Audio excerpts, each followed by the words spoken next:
Hello and welcome to Wow Live, our weekly appointment with Awe and Wonder. It's brought to you in collaboration with the University of Essex and, of course, Baby Brains. Today we have a very special guest, Claire Essex from Birkbeck College. And we're going to talk about screens and TV and cartoons. Welcome, Claire. Hi, thanks so much for having me. It's great to be here. Thank you so much for being available and for spending your time with us, teaching us about something that every single parent cares about. Most of us actually worry about it. But first of all, we would love to hear a little bit about you and how did you end up here um, in at Birkbeck studying cartoons watching. Yeah, great. So I'm Claire. I'm a final year PhD student at Birkbeck, and my PhD has been focusing on content really in terms of what children view when they're using different devices. So for me, this has involved a lot of work around kids' cartoons, which we'll talk a bit more about. But it came out of a general interest, really, in terms of how children interact with media, what they really like about media, what's good for them, what's not good for them. I have a son who's now 8, but when I began working on this, he was very small, so it was a consideration. And before I started studying at Birkbeck, I worked for Apple as a technician. And so I used to see a lot of parents coming in talking about their children and their devices and concerns about what this meant. And it was very new at the time. The iPhone hadn't been out very long. The iPad had just come on the scene. So this kind of really sort of piqued my interest, I guess, because I was like, there's a lot of thoughts here and parents obviously have concerns, and actually science didn't really have many answers. That's broadly what I've been doing. And so whilst I've been doing my PhD, I've basically been having toddlers come in and I've shown them different cartoons and I've tried to understand what happens when they're viewing different types of cartoons. So, the $1 million question: is there anything good about watching cartoons? What's your I answer? mean, yeah. Yeah, I think so, right? So they're fun. This is what I always think for us, even as adults, they're fun, they're engaging, they look really appealing. I think this is why children like them too. I think they often offer really good opportunities for children in terms of learning things about the world and storytelling. So I think they're really great, but I guess the tricky thing is not everything is created equally, I guess, is my feeling. And so I guess a really good example is something like Sesame Street. So Sesame Street is very popular, obviously very popular in the US, and there's been a lot of research on it. And that research has shown a lot of positive things about showing children Sesame Street. It's really enabled children to do well, particularly children who maybe weren't in scenarios where they necessarily had the best life chances. So that's great. That's clearly, like, I don't think anybody would dispute that. But then at the same time, not all content is created like Sesame Street. And so that's, I think, where my research comes in, is trying to understand when it's not created like that, what is it that's maybe not helpful for children. So I guess, yes, I think there are good things about watching cartoons, but I think we have to be a bit slightly critical in terms of whether we think it's beneficial or not. That makes a lot of sense. And I think we do need a bit of education from you and then in general from, I see our listeners agree and give us some thumbs up here. Um, we need, sometimes as a parent, it's a bit difficult to understand what makes a good cartoon or not. And sometimes it might be something that's annoying to me and a bit kind of, but it's actually good for the child. Or sometimes it can be something that's really better to stay away from. So, in a way, it's difficult to just go with our guts because we might have different needs at different developmental stages. So, yeah, well, we look forward to hearing like what are the elements that you think are kind of key there? What should we look out for? Yeah, I think it's a really good question because I think it's often quite hard. And also, I guess I know as a parent as well that it all looks quite different, right? So you're sort of comparing across different shows, and maybe some are a bit similar, but actually they vary a lot. So I can see from a parenting perspective, it's quite hard to understand what's different. Sometimes we've done questionnaires for parents about what kinds of things they think are important when they're thinking about content. Um, for us researching, we're looking at things like how easy would it be for a child to be able to understand what the TV show is trying to tell them? So I guess the way I think about it is how much noise is there in what they're seeing that could get in the way of them like abstracting something from it, taking something away. So I know that there's always quite a lot of talk about sort of pace. So how fast is that information being delivered? And some TV shows will put across the information much quicker than others. There's things that we know. So like children respond really well to interactivity. So one of the things that I think some content creators do really well is they insert pauses for children to have a moment to think about how they'd respond. So I can think of some in Britain, we have CBBS, I guess, is for the younger ones. And so some of those shows, I've seen them use it. So the character will say something and will pause as if they're giving the child the opportunity to respond. So these things are really helpful because you're sort of slowing things down, you're allowing for a child, you have lots of different developmental stages, right? So you're giving children time, I think, and also sort of giving the opportunity for that back and forth, which is what we know in real life is really helpful with young children. So I guess it's looking for those kinds of things as a parent. Which is very interesting as well, to just how we should interact with our little ones, because often we ask questions and we expect like an immediate answer, or we bombard them with lots of information, and it's actually good to kind of stop one moment and realize and be aware of this fact that the pace needs to be slower. And Yeah. magical things can happen when we slow down with our little ones. It's really pleasurable as well for us once we manage to actually do it, which is a bit of a challenge. Yeah, I think that's so true. Yeah. Yeah. Yes.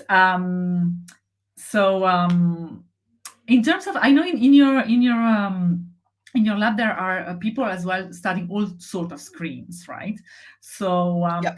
and you've been talking about interactivity just now. So I was wondering, playing video games or coding, all these other things that are coming up and reaching out to younger and younger children.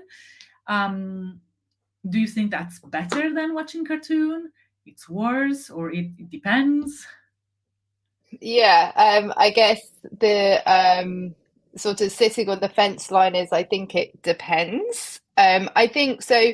If we think about video games, I think for older children, and certainly in adults, there is evidence that certain types of video games may enhance certain attention skills. So may make you quicker at visual processing because there's something about the way that the games are designed that basically creates this sort of training effect, I guess. And so in adults, we see that if they do a lot of video game playing of a particular type, they tend to have these sort of speeded visual attention skills.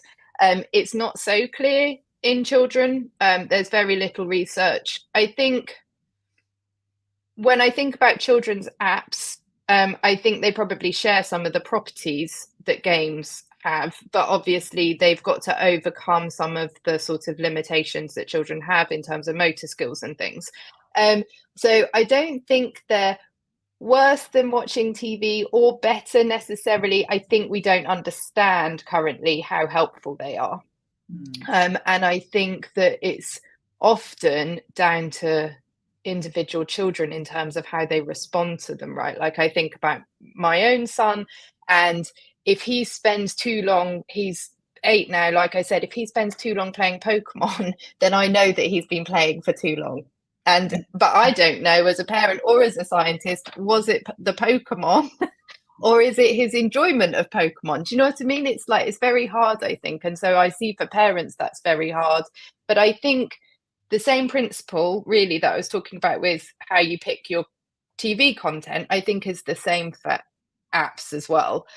So I think thinking about what the intention of the app is, how much interactivity there is with it. Can you play alongside your child? Like there's quite a lot of evidence now, I think, coming out that that sort of dual play around technology is actually really helpful. So people like Rachel Barr is a researcher who's doing quite a lot of work in this area. And so I think, there it's always seeking the opportunities to help children and scaffold, which we do anyway with young children in like all aspects of their sort of, daily lives. So I guess that's the principle that I would go with. Yeah, I think this really points us to something very important, which is that as parents, we sometimes tend to use cartoons or screens in general as babysitter, or like to kind of delegate, to kind of use them to switch off our kids momentarily because we've got to do something else. And okay, maybe sometimes it's necessary to do so, and okay, but it's more like an emergency kind of thing, like any other thing in the relationship with our children. We need to understand how they work on them, with them, and make a tailored, informed decision about that. And I like the fact that you said, like that you have the data that show that it's good to play alongside with them. And I guess I don't know if there is any evidence about what about watching TV together with our kids and chatting about the shows, and making it something that we do together, rather than something where I just want from you to just shut up and leave me alone, and that's why I'm putting you in front of the TV. Yeah, I think that's so true. And of course, there are always times when we're going to need to do that. There's always times that, the washing up needs to be done, or we need to be on the phone or whatever. But I think, yeah, the more that you can join in with your children when they're, interacting with different media, the better. It also gives you an insight in terms of what their interests are. But I think, I think you're totally right. For young children, when we know that they might struggle to understand all of the things that they see, it's really helpful to have a grown up there, or I think even an older sibling, right? Like somebody who's just that little bit ahead of them that can fill in some of those gaps, I think is really good. And we should do more research, I think, understanding that and how helpful that is. I've learned so much through the Octonauts, for example. It's like, some of the shows are so well done. They are actually nice to watch. And, I'm not saying I watch the Octonauts all the time with my kids, but I know what it is about. I spend sometimes watching it. So even when they watch by themselves, for example, afterwards they can come and tell me, oh, that character did this, why do you think it was? Or do you know the eels function like this? And then I'm on the same zone. I can have Yeah. an interesting conversation about it with them. And Yeah. I think that's really precious. Yeah. And this brings me uh, to the other question that I had for you, because in our last trilogy, Baby Brains Body, we've included some work from Amanda Morris at the University of Essex.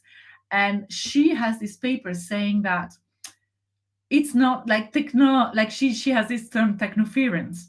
And and kind of she points the focus on the fact that it's not good or bad. Technology is not good or bad for our children. It's really what we make with it, that it's a tool like any other tool. And sometimes it's a tool for babysitting, sometimes it can be a tool for education. But we have to use this tool. It's not that by itself is gonna educate our children automatically. It's something that we have to use, and to use it well, we need to read the user manual. Yeah. What do you think? Yeah. Yeah, I mean, we're all living by that, right? Because it's becoming more and more sort of integral to the worlds that we live in. So I think, as adults as well, we're weighing up the benefits, and trying to think about the best way to utilize it. So I totally agree. I guess something that comes to mind is there's some research, again, I think this is by Rachel Barr's group, looking at video calling, and particularly video calling with grandparents. And so because of COVID, obviously, lots of children find themselves geographically distanced from their grandparents. And I thought it was really interesting as a line of research, because there's a tool, right? So we have these phones now and we can make these calls. And actually, that really helped families to overcome the distance that they found themselves in. So I guess I think like that's a really good example of utilizing it as a tool in order to keep that connection. And I thought that was really nice line of research and really something positive that technology brought. Absolutely. If you can share the reference, we're going to put it in the comments here, because I think that's something, it's a question we get constantly, especially with small babies, right? Because there is like those first 2 years where parents are really very conscious about how much time the children spend in front of the screen. And they are really torn between, okay, do I use it for enabling this connection to exist? And I don't know, for example, in my case, we live far away from our grandparents. So, COVID or no COVID, like do we still want that connection to be there? And there is an age when they're quite young where they really like to engage with that.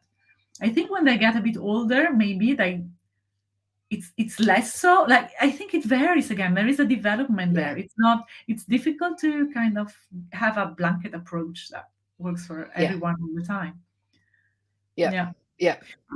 And this is reflected also in our poll that we did with our followers, and we asked people whether they worried about the impact of screens on their children, and 80% said yes. So it's a constant, it's not something that we feel very confident about. And yet probably it's interesting, because then we had another question, which was, are you happy with how a screen time is dealt with in your family? And then 70% said yes. So somehow, I don't know if it's just my interpretation of this little data, but it feels like we are not very prepared to learn a lot about how to do things. We kind of, we're good with how we're doing things, but we are worried about it. So it's like, that situation where maybe we can change a little bit our behavior and let the anxiety out of the game. That would be much better. That's quite interesting. When I've been involved in sort of parent discussions a bit like this in the past, what's been sort of quite apparent to me is that often I talk with parents who have quite young children. And often what they say to me is, oh, I feel fine about how it is at the minute because my child's young, and I don't really feel like it's a big factor because they themselves are not driving a desire to, watch TV or play on apps or whatever. But at the same time, it is a concern about going forwards, how we manage that, and what our thoughts are about that. So I guess that's sort of reflected right in your poll. I don't know how old the children are that the parents are responding, but I think that sort of feels quite similar. Yes, absolutely. It's kind of, you see it coming and you're like, ooh, what am I gonna do? And I think one of the things that I've always thought about is ultimately babies become children and children become teenagers and then teenagers become adults. And this thing with technology and with phones and screens in particular, I think that's going to be a constant sort of evolving conversation. And I think, it's hard as a parent. You have to almost, when they're quite small, think to yourself, what's the kind of context that I want to create? So my child, we don't end up in this sort of like, to and fro over the screen and it's been too long, et cetera, et cetera. So I think, like you think about that when they're young and you try to create a scenario going forward where it's not getting into that sort of, I'm worried that it's too much, or how to get you out of the bedroom when you're a teenager and you just want to play Xbox or whatever. Which brings me to the next question, which is about the fact that we as parents, we tend to think about our kids' screen time. Mhm. We think a lot less about our own screen time. And that's however young our child is, they see, according to our mini poll again, we Yeah. spend 2 to 3 hours a day on screens for recreation. And most of us spend 8 to 10 hours a day on screens for work. So if you add that up, it's like we are on screens most of our times. And then we worry about our kids spending time on screens because we know that's bad for them. And it's like there is a link missing there. Like so yeah, how it's a big dilemma of our time. How what's your position on it? Yeah, I mean, I agree. I think it is, I think that stuff's really tricky. Like, and as a parent, I definitely feel it. And when you tot it up like that and you think, okay, I've done my 8 hours of work, and then on top of that, I've been on Instagram and, Twitter or whatever, it like really starts to clock up. And I think I don't know. I wonder about, if it's as a parent, what you're trying to do is look for the moments where I actually think I probably don't need to do that now. Like I could not do that. And maybe if I choose not to do that, that helps my child to know that also they cannot do it. And I know that like quite a lot of families sort of think about the idea that phones go away at meal times. I can see sort of the benefit of sort of setting some of those boundaries. So you're like, it's no phones at the dinner table. We're all going to sit and, have a chat, or, like, or I guess what I think about is what could I do instead? So I'll read a book or I'll look at a magazine or, but I think it's a constant thing that we're all dealing with. And I know my son is like, well, you're on the computer all the time. And I'm like, well, that's my work. And for children, that's hard, right? Like to make that distinction, he's like, well, I'd like my work to be 8 hours of Pokemon, Yeah. so then you have to Yeah, and then do we that. have to think as well, like, okay, that's our work. Kids are learning stuff on screens as well, so in a way that could Yeah. be defined as their work. As it's such a fuzzy area. And Yeah. I guess for now, until like maybe as parents, what we can do is, of course, get the information, think about us, what are, nobody's going to tell us you have to do exactly this and you're going to be fine. That we can forget about that, I guess, unless Claire you have a surprise for us today. um, so we forget about that, and we really have to think it hard, think for each of our children and for ourselves. So where are our priorities, where are our values, and actually change those behaviors. Like, yeah, I want to Yeah. look at my Instagram feed now. I'm just not going to do it. I'm going to play with my child, or I'm going to cook dinner. I don't know. I'm going to do those Yeah. things that I find more important and that I want my child grow up, see me do. So I that, think so. And also, I guess the thing that I'd add is, like, I in total agreement. And but my other sort of, I have this other voice in my head all the time, which is I feel like parents are under so much pressure, and they've been told to worry about screens and all of these kinds of things. And I just feel like sometimes I think like, just don't worry about it, like try not to sort of feel that pressure coming on you all the time to make decisions. And like I think like then people think they're trying to live up to certain expectations, and do you know what I mean? So I feel like, yes, you can do all of those things, but equally, parents are doing a massive job, most important job in the world, and that's fine if you want to scroll Instagram for 5 minutes. yes, absolutely. Yeah, no, I think yeah, I totally agree with that. And I guess maybe as co-parents, or people that are bringing up a child, if we kind of have one good thought once, I don't know, and update it every twice a year. I don't know, I'm saying things randomly, but that we know where we want to go. Like we know what's our guideline. We know how many hours, minutes a day, a week we are okay with spending. We know whether we do dinner with or without phones. Like we have kind of an idea of what we would like to do, and then we know that we want to go back to that. And then if sometimes we deviate, okay, we don't add anxiety to the fact that it's Yeah. not ideal. Let's enjoy Yeah. it, that it Exactly. exists and it helps us. Yeah. So Yeah. yeah, yeah, I think I this think is that's very, it. very, very helpful insight, Claire. Thank you so much. So are there though any guidelines that you think we should try to stick to, really? Like, is there anything where you can think, okay, this is really a limit that we should really try not to go over? Yeah. So I think it's a really good question, and I sort of a bit as we've been talking about, like I try to not sort of take a position on the guidelines one way or the other, because I think for some parents they're super helpful. And then for other parents, I think they just don't really make sense in their lives. And I think that's totally fine too. But I think it's always good. So the guidelines that we have sort of come about based on the evidence that there is around, particularly around screen time very early in life, and sort of potential developmental outcomes. But it's a very mixed bag in terms of whether this is positive or negative or somewhere in between. But I think where there is reasonable consensus is around sleep, screens and sleep, avoiding screens before bed.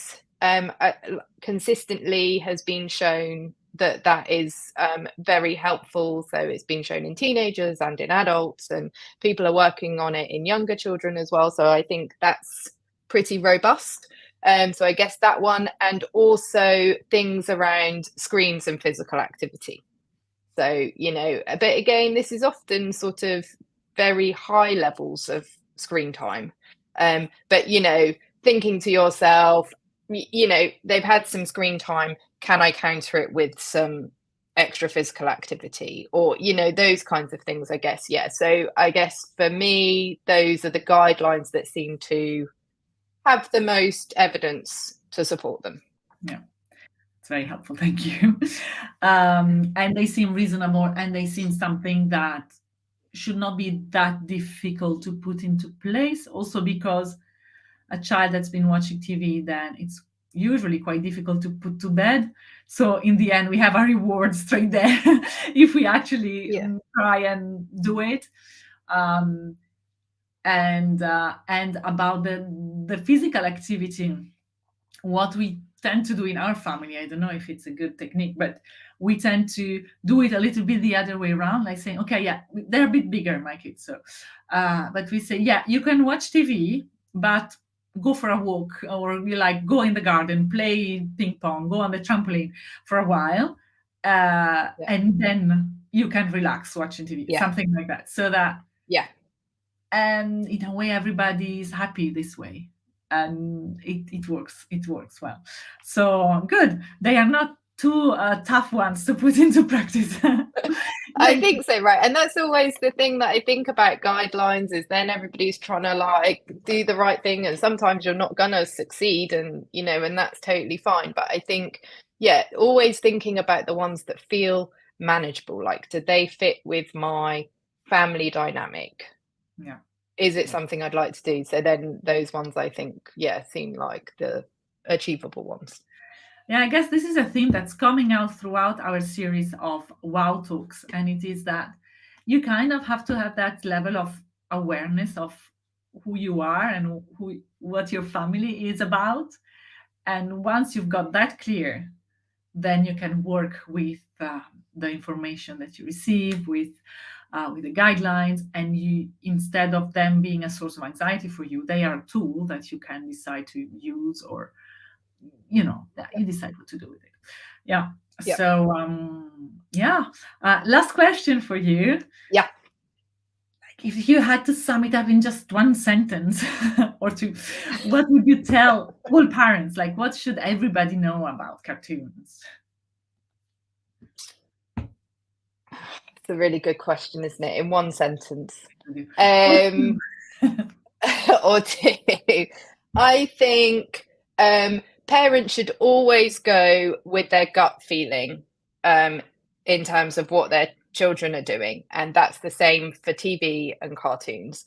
I think I would promote enjoying cartoons with your children, joining in, sharing their interest in them, but then equally as a parent, thinking to yourself, I think that that's enough for now, or but basically join in, be inquisitive about it, be aware of what they want to interact with, because ultimately I think that's going to help as they get older and they want to watch more things, and it's not just Octonauts and it's YouTube and it's making slime videos, for example. So yeah, that would be my suggestion, I think. Thank you so much, Claire. It's been great to have you today. We hope to maybe have you back one day in the future. Thank you so much. It's been really brilliant.